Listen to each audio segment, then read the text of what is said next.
Hello viewers, Assalamu alaikum.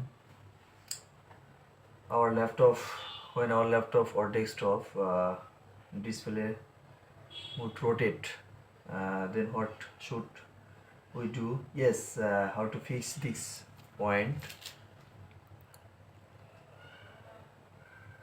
Uh,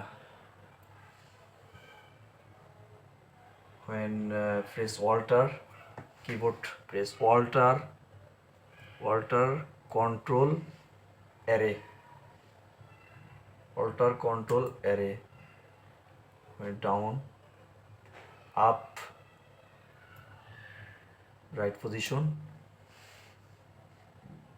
yes, যেটা বলতেছিলাম, আমাদের ল্যাপটপ এবং কম্পিউটার যখন ডিসপ্লেটা রোটেট হয়ে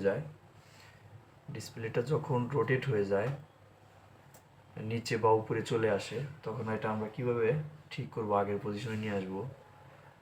সামান্য কাজ, যেটা হচ্ছে যে আমরা কিবোর্ডে alt control arrow, up down, এদিক সেদিক, ডান বাম, এদিক সেদিক করা যায়। যেটা অ্যারে দিলে আপনার হচ্ছে যে উপরের বাটনটা চাপ দিলে রাইট পজিশন, নিচেরটা দিলে আপনার রাইটে চলে আসবে কার্সরগুলো বা আপনার ফোল্ডারগুলো, এটাতে দিলে হচ্ছে নিচে চলে আসবে, উপরে দিলে আমাদের আগের পজিশন চলে আসবে। ওকে, থ্যাংক ইউ।